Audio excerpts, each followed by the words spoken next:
Hi everybody, welcome back to Boxness. My name is Tyler, aka the Boxness Style, and today I am going to be reviewing Game of Thrones Season 6, Episode 4, Book of the Stranger. So, yeah, let's get into it. The episode starts off at the wall, where we see Jon Snow and Dolorous Edd kind of arguing over whether or not Jon Snow should even leave the Night's Watch, because he is a member of the Watch, and, it says in the oath, I'm going to serve from this night and all nights to come, but it also says that my watch shall not end until my death, and of course Jon Snow did actually die. He might have come back, but he was dead, and I'm thinking for Ed it's less of you can't abandon the watch. It's more of dude, I have no friends here, you are all that I have, Sam is gone, Gren and Pip have been dead since season 4. Do not leave me, essentially. But, so it's kind of an interesting debate, but I think Jon should be free to leave, personally. But that's not even the best part about the whole wall stuff. It was actually the reunion of Jon and Sansa for the first time, because, I don't think we've seen them together since season 1, so... Yeah, I know, this is the first time they've seen each other in probably forever, and it was a really heartwarming scene to see them together. But, Jon and Sansa, they get to meeting up and talking to each other, and Sansa apologizes for being a dick to him, which I don't remember ever seeing in the show. And Jon's like, okay, it's fine, don't worry about it, probably because he doesn't remember ever seeing it happen in the show. I don't even think they've interacted before this episode, so... Yeah, but it was good. It was great acting, so I'll take it. But Jon, after coming back, he's not only lost, but he's become very docile. He doesn't want to fight anymore, pretty much. And Sansa's like, no, we have to go kill Ramsay Bolton, pretty much, because he took our home and he raped me. We gotta get this shit. And then Ramsay decided he was gonna try a little poetry and sent them a letter saying that he had Rickon and that he took Winterfell for himself and that he's now the Warden of the North and everything. So Sansa's like, okay, now we really have to do something, and Jon's like, I don't know, I don't want to fight anymore. And then Sansa basically slapped him across the face and was like, shut up! Sansa's tired of this bullshit. I've been picked on for all the past seasons. I refuse to become the punching bag for every single character in this show. You get your ass to Winterfell and you give me back my castle, or I will do it myself. So I really liked that Sansa actually took charge there and tried to get Jon off his ass, because she has been bullied for way too long, and I honestly think it's time for her to get her comeuppance. This is the season of Sansa, I believe. So but next we cut to we get to the north, of course, wherein Ramsay is sitting there all smug and whatnot, and he's just like, I got Rickon Stark over here. I got his wildling chick. I mean, I'm living like a king right now, right? And then Osha, who is that wildling woman whose name I don't know why I forgot, but she tries to pull her little escape trick on Ramsay, because Theon, it works so nice with Theon, why don't I try it twice? Why not? But it turns out Ramsay is a lot smarter, and he gets the jump on her first and stabs her in the throat, so goodbye Osha, I guess. I don't know how I feel about this, because on the one hand, it just shows how evil Ramsay is, but at the same time, it's we know he's evil, okay? You don't need to keep proving it. We already are well aware. But I think what really makes me unsettled by this scene is the fact that Osha is a character who was so well written in the first couple seasons that George R.R. Martin himself wanted to give her like a heavier part in the books, just based on how the actress played her in the show. And then this is how she goes out. Really? I mean, I don't know. I didn't think she was gonna last too long, but at the same time, I didn't think she was gonna die this way, and I just kind of felt like the show should have done her a bit more justice. But yeah, after that, we have some King's Landing stuff going on with the Lannisters, and they are in kind of a predicament because, of course, everybody seems to be hating on them.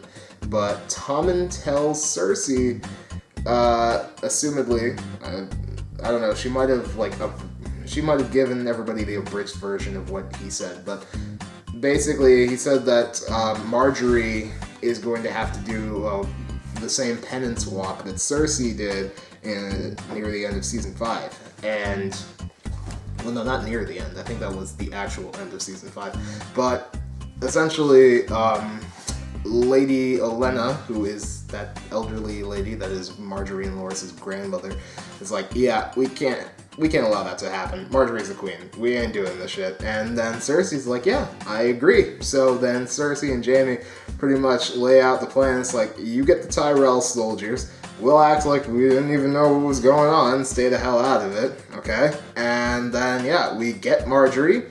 And everything's gonna be good.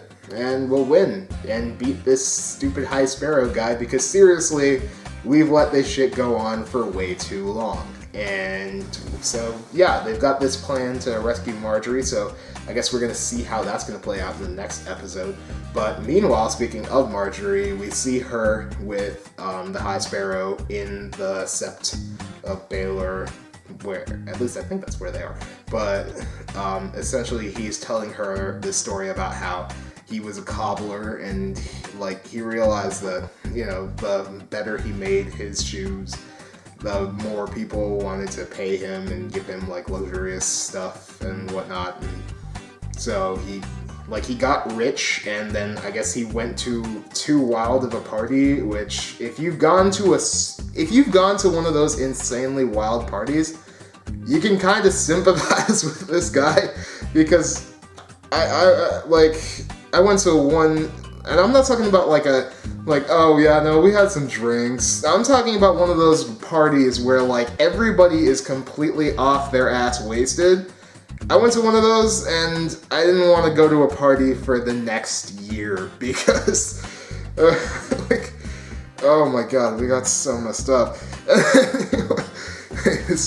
But yeah, the High Sparrow says that's pretty much when he decided, like, he needs to turn his life around, and, like, I don't know, like, he needed to find Jesus, or in this case, find the Seven. And essentially he lets Marjorie see Loras, who we haven't seen in a long time. I don't even know what happened to Loras, but it apparently is bad, because Marjorie's like, we have to stay strong, and then Loras is like, I don't want to stay strong, I just want to go home. So I don't know what kind of shit they did to him, but damn, they must have messed him up, honestly, because Loras is not having a good time.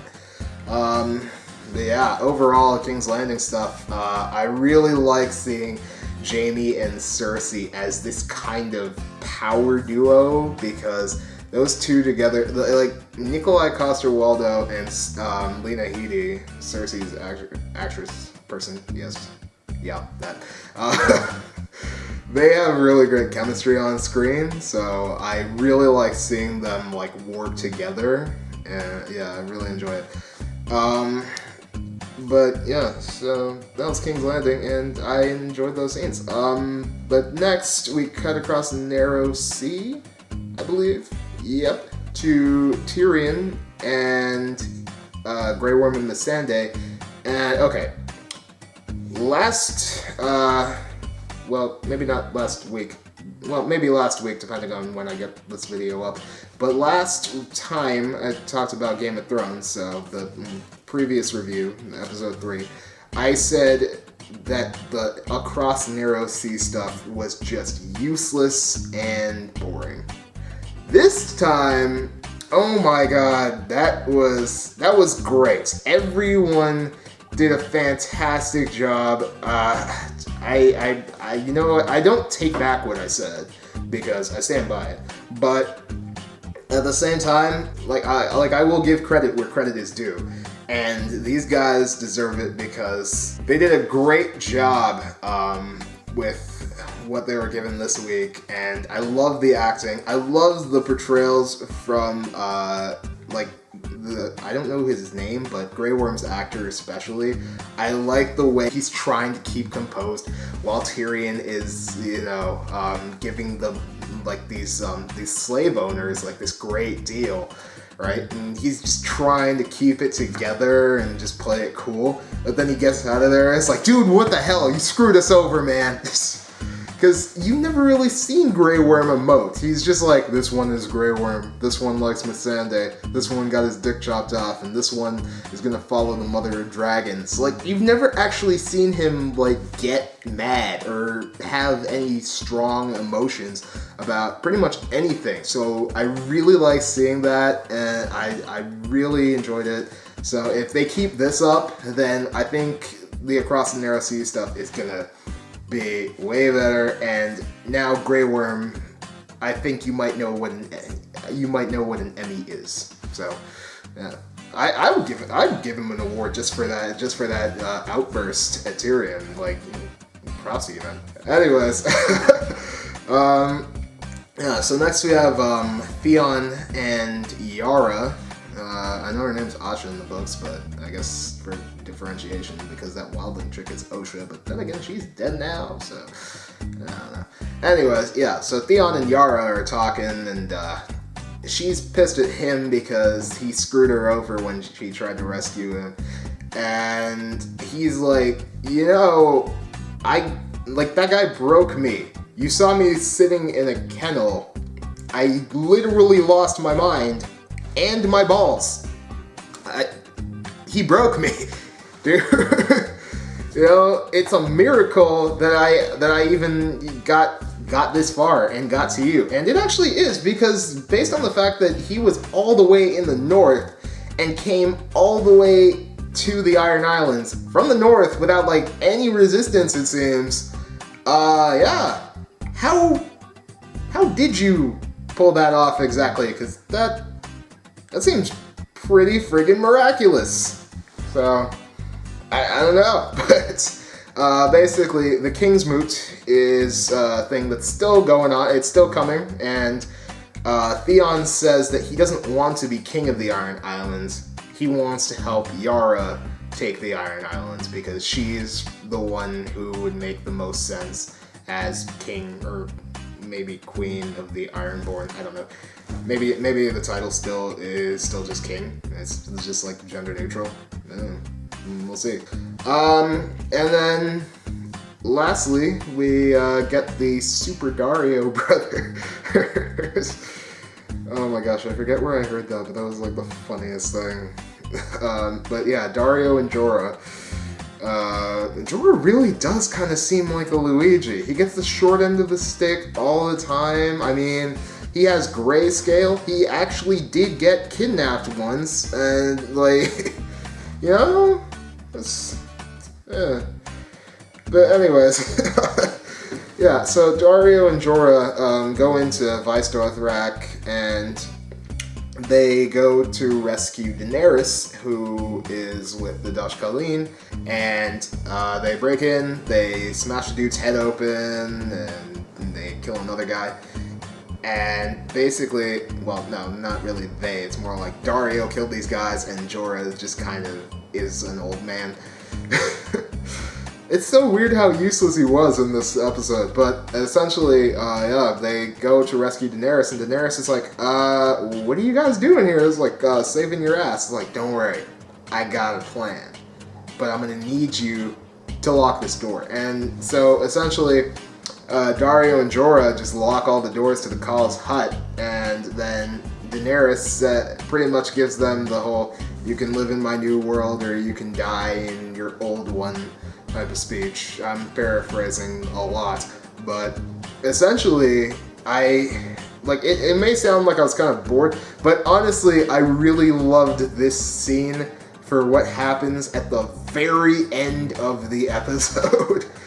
Because, like, oh my gosh, that was just the best scene. But essentially, she grabs these oil, are they oil drums, or are they just like fire pit things? I don't know.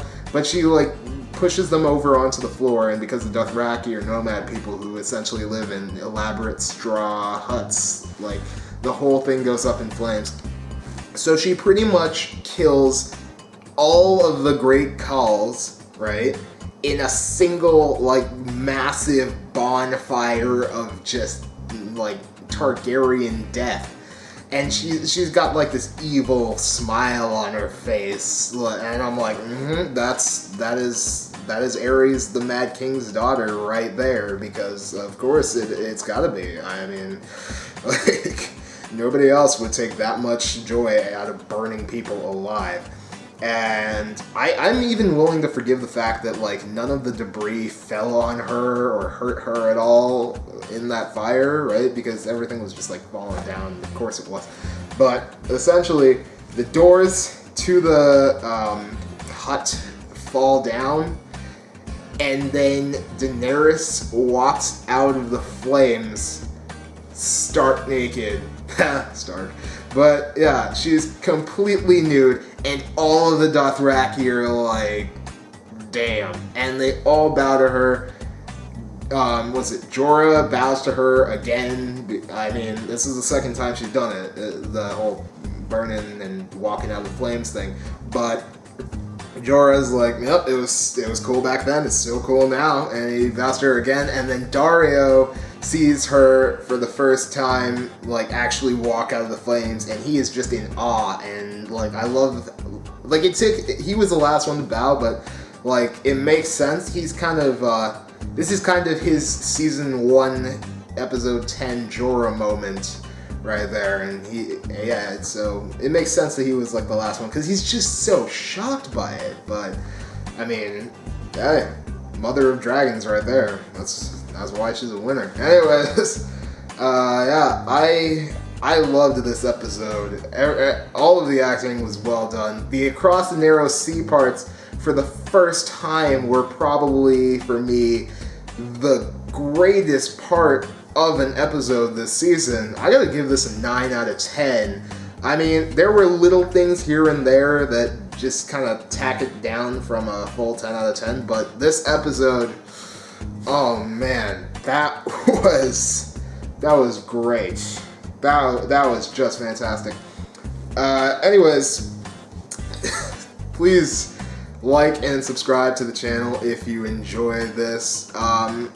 As usual, you can click up here to cycle through the reviews. So if you didn't see the last review that I did, you click right here. And if you want to watch the next review, you can click right here. And also, I noticed that that doesn't really apply on like a mobile phone, right? So basically, what I'm gonna do from now on is I will put the last review and the next review down in the description below as well, so you guys can go into the description and click on those, and that's how you can go back and forth if, like, you're on your phone, because yeah, I found that out recently, so oops, sorry about that, guys.